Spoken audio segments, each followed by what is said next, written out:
Hi, I'm Francesca and today I'm going to show you how to make the best chocolate chip cookies. So good that you will never need another cookie recipe again. It's a really great one to have on file if you need something sweet in a hurry or you need a project to occupy the kids. It's a really great one to get your teeth stuck into, literally. This recipe makes about 12 cookies. I'll list the ingredients in the video description box below, and I'll try to give the measurements in grams and in cups. But just as always, make sure that you have all of your ingredients weighed out before you get started. So what you need for this recipe is 120 grams of unsalted butter, room temperature and roughly chopped.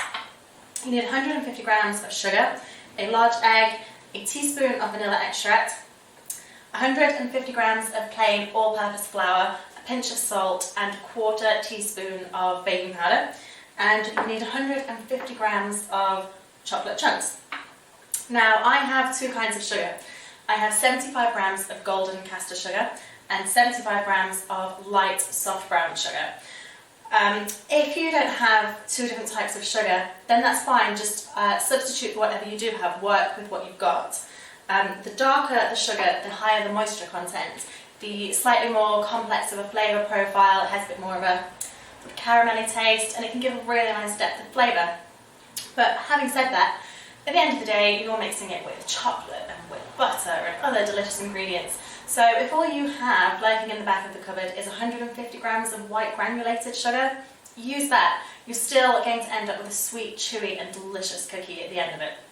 So, time to get started. If you have a stand mixer or a handheld electric beater, that's what you'll want to use. You'll need the whisk and the paddle attachments for the stand mixer. If you don't have either of those, then a large mixing bowl, a handheld whisk, a wooden spoon and a bit of elbow grease will yield the exact same results. Firstly, you need to cream the butter and sugar. So into the bowl you go.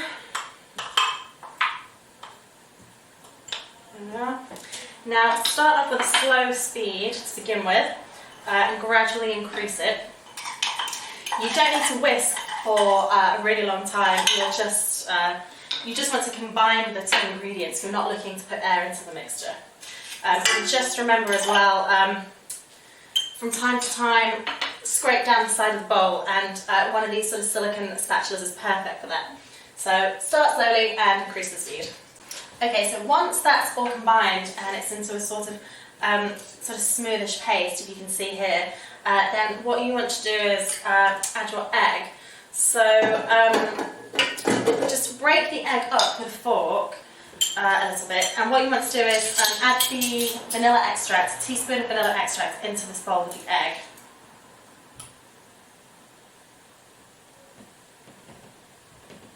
Like so. Then just break the egg up so it's sort of mixed in with the vanilla. And then you want to add this in stages. I would say 3 additions is about right, and you want to mix it quite thoroughly in between each one. Don't overmix, don't mix it for ages, but just make sure that it's nicely combined, and again scrape down the sides in between each addition, but 3 additions is about right. Okay, once you're happy that that's nicely come together in a sort of good, thoroughly mixed consistency, then you want to add in the flour, the pinch of salt and the baking powder. You can either sift it into the bowl all in one go, or if you want to be like me and take the shortcut route, I just tend to use a little small whisk and just mix the dry ingredients all together in this small bowl, and then just add it all in one go. It's the shortcut way to sifting. So just pop that into the bowl. What you want to do at this stage also is change the paddle attachments on the mixer, and again start at a very slow speed and gradually increase the speed, and again you just want to bring it together, you don't want to spend ages mixing it. If you are not using a stand mixer and you're using a handheld electric beater, you probably don't have a paddle attachment, so you can either do it with the whisk, or maybe what's better is just to take a wooden spoon and just fold the flour in with the wooden spoon, and that should bring it together. It's not too difficult and doesn't take too long. So once that's nicely whisked, and again, remember to scrape down the side of the bowl just to make sure that everything's really thoroughly mixed. Once you can no longer see any little pockets of flour and some white patches lingering in the mixture, then it's time to add the chocolate. So you can buy the store-bought chocolate chips, which are fine, but they're quite small. What I prefer to do is use either the giant chocolate buttons, which are just perfect for this recipe, or if you can't get those, you can just get a bar of chocolate and roughly chop it to about that sort of size of the giant buttons. And that just gives you really lovely kind of puddle of gooey, melty chocolate in the cookie. It's absolutely insane, it's so delicious. But put those in and then just mix the mixture for the final time until it's nicely combined. So now you have a really nicely mixed dough and all your chocolate chunks are well combined. The best thing to do now, if you have the time, is to transfer the mixture into a small bowl like this one and chill it in the fridge for about half an hour. If you don't have time, that's absolutely fine. The best thing then, in that case, if you're in a rush, I would get the oven cranked up to 180 degrees Celsius just before you start weighing out the ingredients, and then by the time they're mixed, the oven should be hot enough for them to go in. If you do have time to refrigerate it, ideally that's what you want to do. Chilling the mixture solidifies the fats within the cookie, so when you do come to transfer them to the oven, the fats will melt slower, which gives less of a spread, until you get a thick, chewy, lovely texture to a cookie that's just to die for. It's so great. You don't have to do that, but that's if you can do. Once you have your chilled dough, and the other great thing about this also is that you can make the dough in advance, so that you can just magically whip up a batch of cookies at a moment's notice. But once your dough is ready, I find the best way to portion them up is by weight. You want to look at around about 50 grams per ball of cookie dough.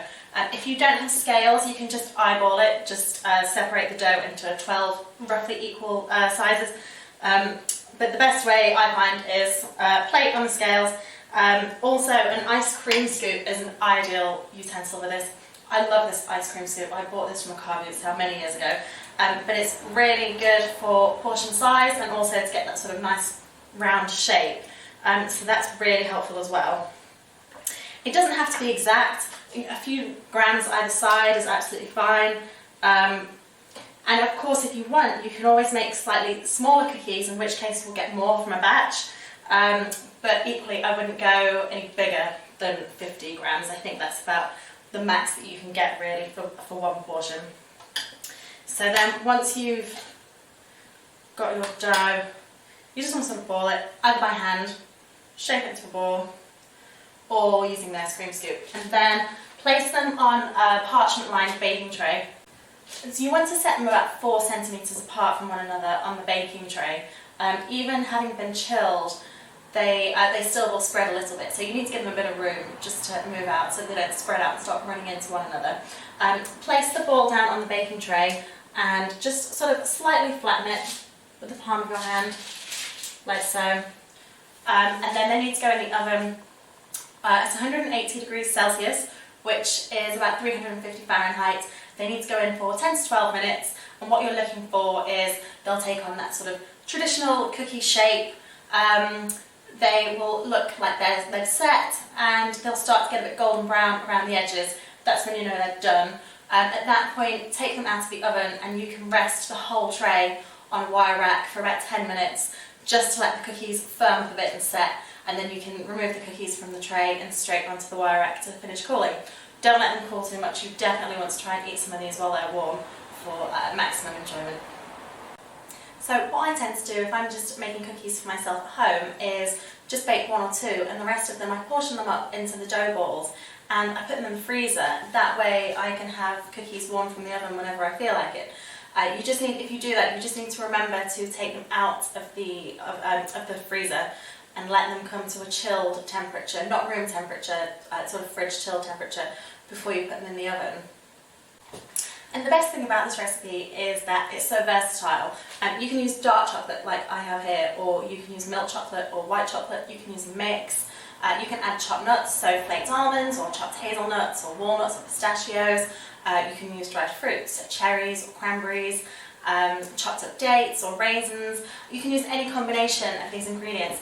It's really nice actually to chop up some crystallized ginger and put that in there with some dark chocolate. And if you're doing that, actually you can add with the flour 1/4 to 1/2 teaspoon of ground ginger. You can use any ground spices, so cinnamon, ground cardamom, allspice.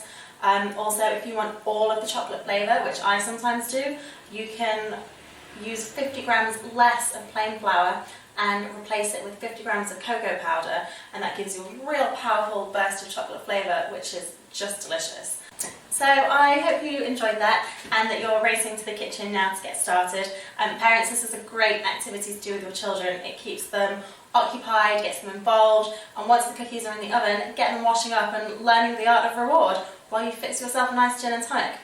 But any questions, as always, you can email me at thewildflowers@gmail.com. You can leave comments in the box below, or you can find me on Instagram or Twitter and send me a message there. So happy baking and see you soon!